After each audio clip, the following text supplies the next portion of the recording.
Dipersembahkan oleh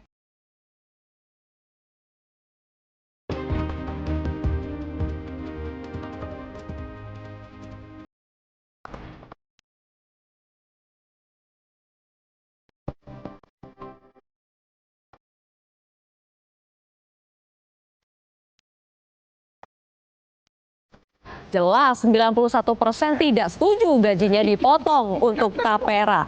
Ini mengkonfirmasi apa yang disampaikan Bang Timbul, Pak Daroto, dan juga Pak Said Iqbal bahwa bukan masalah perumahan ya, masyarakat memang butuh rumah, tapi gajinya itu yang dipotong yang menjadi masalah. Tadi Pak Panagian mau mengatakan apa? Sebaliknya apa? Solusinya apa? Mereka yang akan menerima manfaat ketika semua orang dari semua golongan masuk mengiur, manfaat yang akan diterima justru yang middle low income group, yang disebut MBR tadi di bawah 7 juta.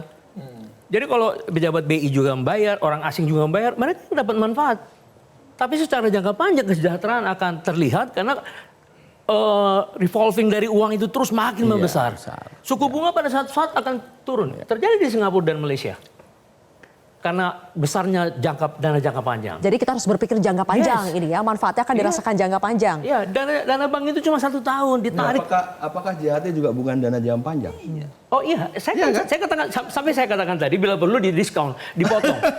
Karena apa? Kalau dia disentralisir, khusus dia untuk membangun rumah.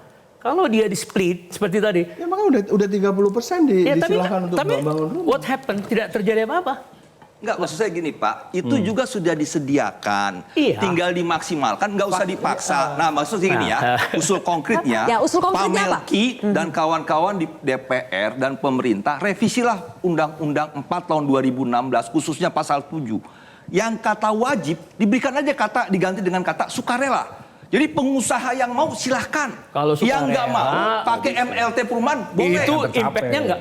Oh iya, artinya enggak, maksud saya gini, karena asal muasal persoalan di PP ini kan adalah pasal 7, karena kata wajib. Jadi maksud saya revisi aja Pak Melki. Revisi, usulannya adalah revisi Bang Melki. Ini kan harus jangan cuma semua diserahkan ke pemerintah dan DPR saja gitu. Pengusaha dan teman-teman pekerja di semua sektor ya, itu kita juga mesti pikirkan gitu. Kenapa kita bicara MLT ini kenapa nggak jalan? Kan problemnya bukan ada di Jalan regulasi. Pak, jalan Pak.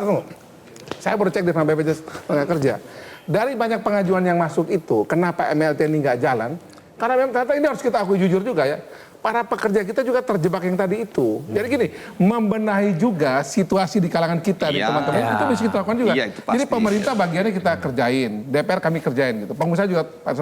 Tapi sekali lagi, saya mau kita semua harus bisa mengedukasi agar teman-teman yang sudah dengan keterbatasan dana ini juga dipakai produktif gitu Bang Im. Ini mesti juga kita kerjain gitu. Mau kita naikin berapapun angka gaji buruh, kalau kemudian larinya ke sektor tidak produktif, sayang gitu loh. Kok bicara soal perumahan yang model begitu, sama-sama kita tahu ya, ini kan butuh bersama ya rumah nih. Nah, sementara yang lain kenapa kita diam gitu? Maksudnya, kita Justru punya lagi adalah membuat juga di sektor teman-teman ini juga kita menjaga agar uangnya ini benar. Bang Timbul mengatakan revisi, Bang Melki mengatakan justru pengeluarannya yang harus dikelola untuk lebih produktif. Kita semua nih, nanti kan gini. Mas Silvi, ini kan masih harus kita diskusikan lagi. Ada waktu ya? Masih ada ruang untuk mendiskusikan ya? Kita diskusikan lagi dengan baik. Masih bisa mungkin berubah? Ya pasti teknisnya kita diskusi lah, kita diskusi lah gitu. Dari wajib menjadi sukarela masih mungkin terjadi? Salah satu bagian diskusinya. Pak Daroto, jadi usulan konkretnya apa Pak? Tidak diberlakukan. Itu jelas dari Apindo ya.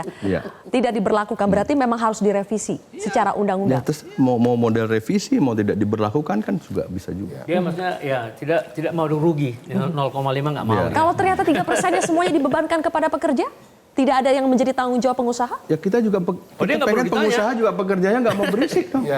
Dia nggak perlu ditanya, perlu ditanya. Sehingga tadi statement Bang Iqbal, kalau dibebankan ke semua, ya pasti larinya kemana udah tahu. Pemerintah taruh tenang.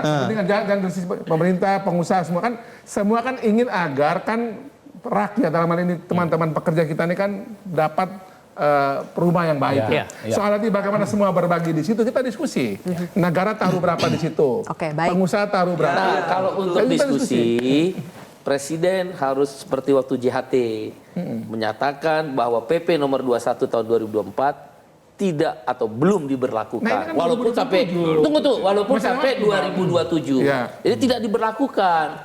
barulah kita duduk bersama untuk diskusi. Jangan bilang, kita diskusi ruang begini. Tapi 2027 makin mendekat ya dulu. Itu namanya akal-akal. Presiden harus umum bahwa PP nomor 21 tahun 2024 dia tidak diberlakukan sampai ditemukan kesepakatan hasil bersama diskusi yang terbaik dari semua stakeholder. Masih adakah ruang untuk itu, Pak Heru? Saya percaya. Tidak berani lah. Coba, Pak Heru. Menghadapi kontroversi ini, jadi masih ada ruang untuk musyawarah lagi, Pak Heru? Ternyata tahun 2026 diberlakukan. Ayo, saya berikan kesempatan dulu. Yang lain tenang dulu. Pak Heru, 1 menit terakhir, silakan Bapak. Ya prinsipnya itu kan mulia tadi ya. Bagaimana yang mampu, yang sudah punya rumah mampu nabung nih untuk mensubsidi yang belum punya rumah agar bisa menjangkau KPR dengan bunga yang sangat rendah. Itu prinsip itu kan sangat mulia gitu ya. Ya kan. Nah terkait dengan kapan diberlakukan, ini kan masih ada waktu 3 tahun. PP 21 itu adalah merupakan perubahan dari PP 25 yang tidak mengatur hal substansi, tapi bagaimana meningkatkan tata kelola pengelolaan dana tapera di internal BP Tapera. Itu substansinya sebenarnya. Jadi nggak ngatur bahwa bulan depan mau akan dipotong, nggak ada. Dan itu juga bukan potong, itu tabungan, gotong royong, gitu loh. Jadi Pak yang harus menggunakan kata-kata itu paling indah. Selama 3 tahun ini, apakah masih ada ruang untuk revisi? Hal-hal yang dikeluhkan masih ada. Ya, masih ada. Dan yang harus direvisi itu undang-undang. Tugas Bang Mel Karena aja. PP itu merujuk pada undang-undang. Nah, di PP 25 2020 itulah muncul Sudah pasal. dipahami Bang Julat? Enggak, artinya gini, tanggung jawab Pak Melki itu. Jangan Kita ngobrol, kita ngobrol. Oke, tampaknya diskusi ini masih akan panjang ya.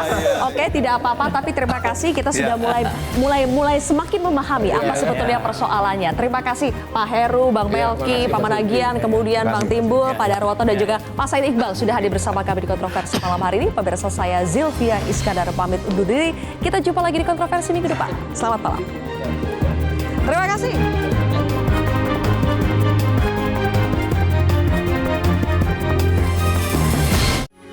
Metro TV.